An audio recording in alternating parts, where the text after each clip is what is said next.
He only had $1, one single crumpled dollar in his coat pocket. But instead of buying himself a warm drink on that freezing afternoon, a quiet boy handed it to a stranger sitting alone in the cold. What happened, just 3 hours later, would change lives, save a soul, and spark a movement no one saw coming.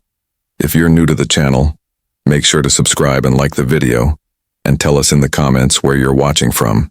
Make sure to watch this video till the end, because in the final moments you'll see the journey from an entirely new perspective. Now let's jump into the story.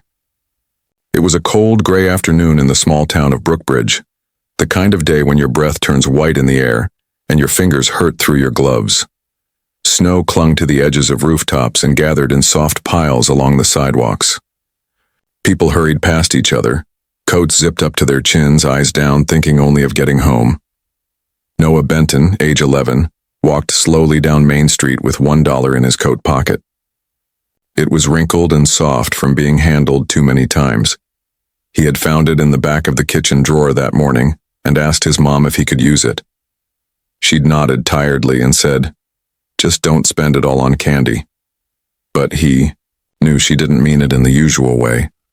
Money had been tight lately. Too tight. His mom, Grace, had lost her job at the diner 2 months ago.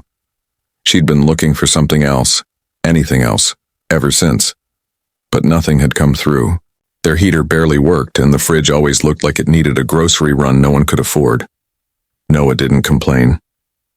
He was used to being careful, used to skipping the things other kids didn't even think twice about. Still, today he thought maybe he could buy a small hot chocolate at the gas station near his school. Something warm to shake off the January cold. Something sweet to pretend things were normal. As he reached the corner of Maple and 3rd, just outside an old flower shop with peeling paint, Noah saw someone sitting on the sidewalk. At first he thought it was a pile of blankets, but then the figure shifted. It was a man, probably in his 60s. He wore a large, worn-out coat that looked like it had been through more winters than anyone should have to survive. His shoulders were hunched, hands tucked under his arms for warmth. A cardboard sign leaned against his leg. It read, "Former soldier. No home. No food. Anything helps." The man wasn't asking anyone for money. He didn't hold a cup or call out. He just sat there, still silent and somehow smaller than he should have been. People walked past him without looking. Noah stopped walking. He looked at the man, then down at his pocket, then back at the man. He could almost taste the hot chocolate he'd planned to buy, but something about the man's face stopped him. Maybe it was the eyes. They looked tired but kind, like they were searching for something. Noah hesitated. His feet were cold. His cheeks were red. But he stepped forward. "Hi," he said softly. The man looked up, surprised. "Hey, kid." Noah reached into his pocket and pulled out the dollar. His fingers were stiff from the cold and the bill stuck a little. He held it out. "It's not much," Noah said, "but I hope it helps." The man stared at the dollar for a moment before taking it carefully, like it was something fragile. His hands trembled slightly. "Are you sure?" he asked. Noah nodded. "Yeah, I want you to have it." The man smiled, a real smile, though a little sad. His eyes glistened. "You have no idea what this means," he said. "Thank you." Noah just shrugged. "It's okay. I hope you stay warm." He gave a small wave and walked on. He didn't look back. He didn't tell anyone about it. Not his mom. Not the kids at school.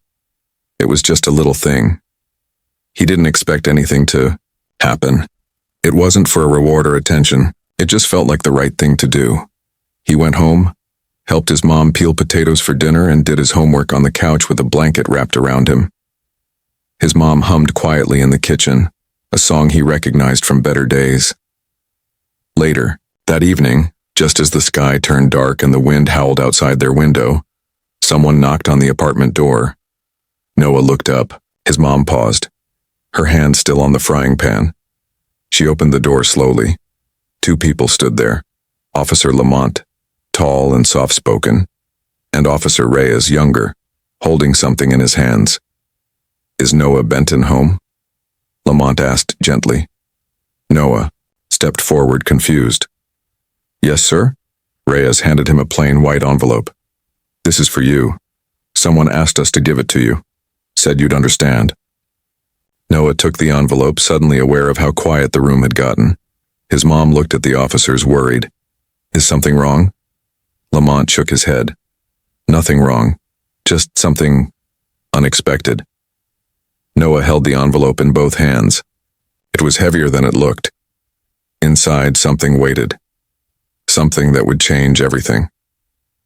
Noah stood frozen in the middle of the room, the white envelope still in his hands.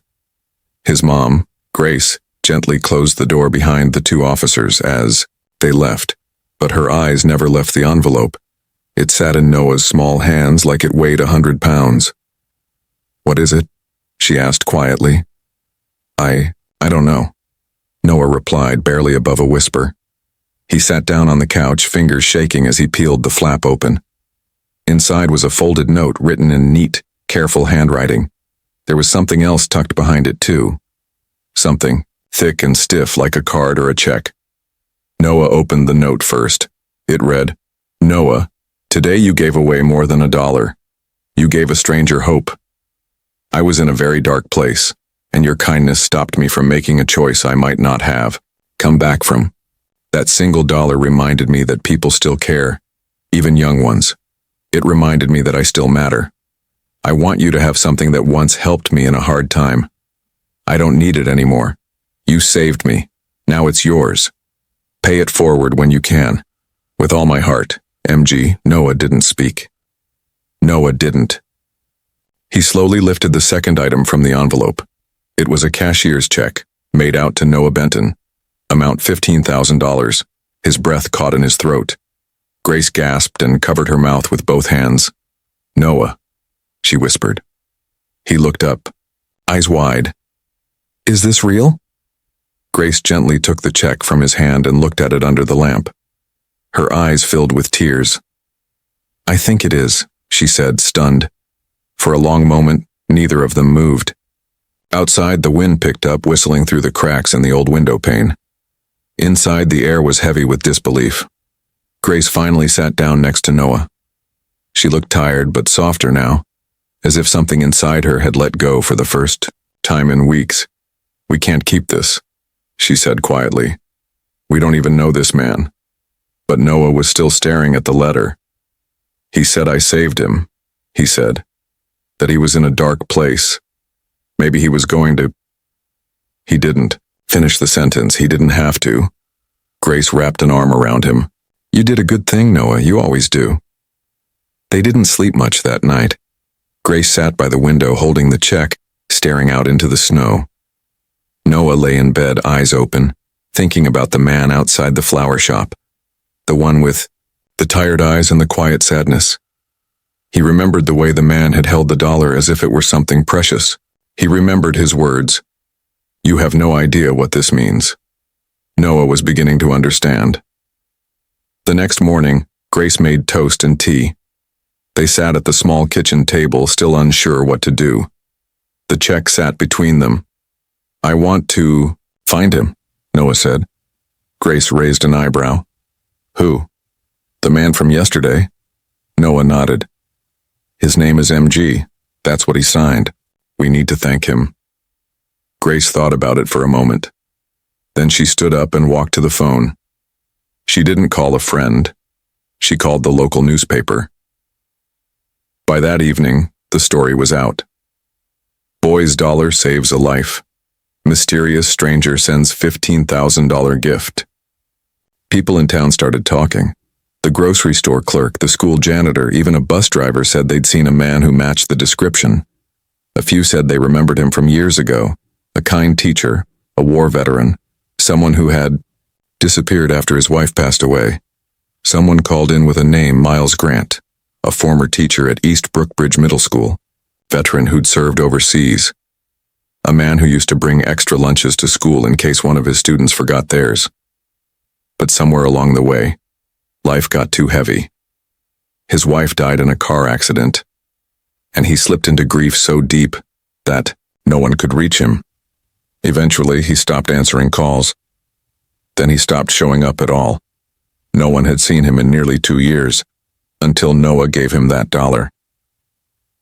3 days after the story aired, a quiet message came into the newspaper. Office. It was from Miles.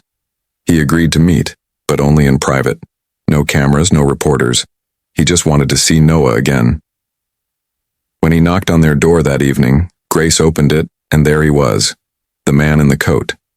He looked different now, a little cleaner, a little straighter, still tired but not hopeless. Noah ran to him without thinking. You came back, he said. Miles smiled, voice shaking. I had to. He stepped inside, holding his worn hat in his hands. He didn't say much at first, neither did Noah. But the silence between them wasn't empty. It was full of something stronger than words. Grace made tea. They sat at the kitchen table together. Miles told stories about his days in the classroom, his time overseas, the love he'd lost, and the darkness that had nearly taken him. But then he said something Noah would never forget. You didn't just give me $1. You gave me a reason to stay. And just like that, something began to change. After Miles Grant's quiet visit to the Benton family apartment, things didn't return to normal. In fact, they became something entirely new. Grace Benton couldn't stop thinking about him. The way he had held his hat in his lap like it didn't belong to him. The way his voice cracked when he spoke about the past. And most of all, how much he'd changed in just a few days. From a man sitting on a cold sidewalk to someone slowly finding his footing again. Noah, too, couldn't stop talking about him. Every night at dinner, he shared another detail Miles had told him. A memory from his classroom, a joke he used to tell his students, or stories from his days overseas. Grace listened carefully. She could see it happening right in front of her. Miles wasn't just someone they helped. He was becoming someone important to them. But there was still one thing missing: closure. They wanted to understand what had happened to him, what had led him to that street corner in the first place. And more importantly, they wanted to help him stay off that sidewalk forever. So Grace made another call, this time to the local radio station. Not for fame, not for money, just to say thank you properly. She asked if they could help her reach more people, to find out more about Miles's story and see if anyone out there remembered him. The radio host agreed, and the next morning, the Benton family's story aired across town. Noah's act of kindness, the envelope, the check, Miles's quiet visit. By lunchtime, the station's phone wouldn't stop ringing. People remembered Miles Grant. One woman called to say he had been her son's favorite teacher. He used to bring in books for kids who couldn't afford their own. A man from the local veteran center remembered him as a quiet regular who'd stopped showing up after his wife passed. A retired school secretary called in crying, saying she always wondered what had happened to the gentle man who gave kids hope. Soon the newspaper picked it up again. They ran a follow-up article. Who is Miles Grant? The town remembers. That headline brought even more attention. By the next day, people were leaving notes at the school where Miles used to teach. Former students came forward. One left a message that read, "Mr. Grant believed in me when no one else did." Another wrote, "You saved me from failing, Mr. Grant. Thank you." When Miles heard about all this, he didn't know what to say. Grace told him over tea one evening, reading the messages out loud while Noah listened beside her. "I never thought anyone would remember me," he said quietly. "They didn't just remember," Grace replied. "They missed you." For the first time in years, Miles let out a small laugh. It was rusty and awkward, but real. As the town reconnected with his story, Miles slowly stepped back into the world. Grace encouraged him to visit the community library, and Noah helped him set up an email account on an old tablet they had tucked in a drawer. A few days later, Miles asked if he could visit Noah's school, not as a teacher, just to see the library. That simple visit turned into something unexpected. While walking through the rows of books, Miles struck up a conversation with the school librarian, Mrs. Rowan. She was friendly, warm, and had heard the story on the radio. When she realized who he was, Her eyes lit up. "You're the reason half these kids love reading," she said. "Why don't you come help us sort through the new donations?" Miles hesitated, but Noah gave him a little nudge. He nodded. "I'd like that." And just like that, he began helping out once a week, then twice. Eventually, the principal asked if he'd consider speaking to the older students just to share his story. Not to teach, just to talk. He agreed. That day, he stood in front of a room full of teenagers, nervous and unsure. But as soon as he started speaking, the room grew still. He told them about feeling lost, about grief, about the day a little boy gave him $1 that felt like a lifeline. There wasn't a dry eye in the room. By the time he finished, even the principal looked choked up. After the talk, kids lined up to shake his hand, to say thank you, to ask him questions. It was clear. Miles Grant wasn't just back. He was needed, and he wasn't alone anymore. Back at the apartment, Noah taped Miles's note to his bedroom wall, right next to a small drawing he'd made of the sidewalk where he first saw him. It wasn't perfect. His snowflakes were too round, and the trees looked like broccoli. But it reminded him of that moment, that one cold afternoon when everything began. Grace framed the check, now voided and marked, deposited.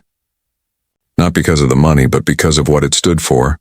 Hope, kindness, a second chance. That weekend, the Bentons and Miles sat together at the park, sipping hot cocoa. Noah looked at Miles and smiled. "You're not just the man in the coat anymore," he said. Miles chuckled. "And you're not just the boy with the dollar." Grace looked at them both and nodded. "Now you're family." The story of a boy, a dollar, and a man in a coat had quietly transformed the small town of Brookbridge. What started as a single act of kindness had grown into something bigger, something no one could have expected. People across town talked about it, not because it was dramatic or flashy, but because it was real. It reminded them that even in the middle of winter, even in the middle of hard times, kindness could still warm hearts. For Miles Grant, life was no longer about just getting through the day. With each passing week, he became more involved in the community. He began volunteering regularly at the library, reading to younger kids and helping older ones with their schoolwork. He even helped start a small writing club for teens who felt like they didn't belong anywhere else. He didn't wear the old coat anymore. Instead, he wore a borrowed sweater with elbow patches and a smile that no longer looked like it was borrowed from someone else. Noah Benton was still the same quiet, thoughtful boy, but people now looked at him differently. At school, he was invited to speak at an assembly, where he talked about how small things can make a big difference. He didn't talk about the money. He talked about Miles, about how just noticing someone can matter more than we realize. His classmates listened. After that day, something strange and beautiful began to happen in Brookbridge. Kids started writing kind notes to one another, anonymous messages left in lockers and backpacks. Local shops began setting out small baskets with gloves, scarves, and snacks for anyone who needed them. And Grace Benton? She used part of the money from Miles's gift to catch up on rent and fix their heater. But the rest? She had another idea. Together with Miles and Noah, she started something called the Ripple Fund. It was simple. People donated what they could, a few dollars here, a few extra coats there. The fund used that money to help people going through tough times, buying groceries, paying for job applications, even covering a single bus ticket for someone who just needed to get to an interview. But they didn't stop there. They printed cards with messages of hope, written by kids and adults across town. Some said, "You matter." Others simply read, "Keep going. Better days are ahead." Each card came with a small meal voucher and taped to the back, a single dollar bill, just like the one Noah had given. They called it the Hope Dollar, and people started handing them out, not just in Brookbridge, but in nearby towns too. One man said he gave one to someone outside a train station. Weeks later, that same person returned with a job and a warm coat, just to say thank you. The movement kept growing. Local businesses offered to match donations. The mayor invited Miles and Noah to a city council meeting, where they received a small plaque for outstanding contribution to community compassion. Miles didn't want the attention, but he showed up anyway, because Noah asked him to. When he spoke, he kept it short. "I thought I was invisible," he said, "but one boy reminded me that I'm still here, and now I get to remind others." He stepped back and the room stood in applause. Noah clapped the loudest. One day, nearly a year after that cold afternoon outside the flower shop, Noah received a small envelope in his school locker. It had no name on it. Inside was a single dollar bill and a note. "You gave yours. Now I'm giving mine. Keep passing it on." Noah smiled as he folded the dollar and slid it into his pocket. He didn't know who had sent it, but he didn't need to. That was the beauty of it. That evening after dinner, he taped the new note next to the old one from Miles. Above it, he wrote in marker, "Hope grows." And it did. From there, the story didn't really end. It kept going in quiet ways, through shared sandwiches, kind smiles, coats loaned, and hands held. In homes across Brookbridge, people talked less about what they didn't have and more about what they could give. In the end, it wasn't about a dollar. It was about what that dollar represented: choice, kindness, and the courage to see someone else when no one else does. Miles, Grace, and Noah remained close.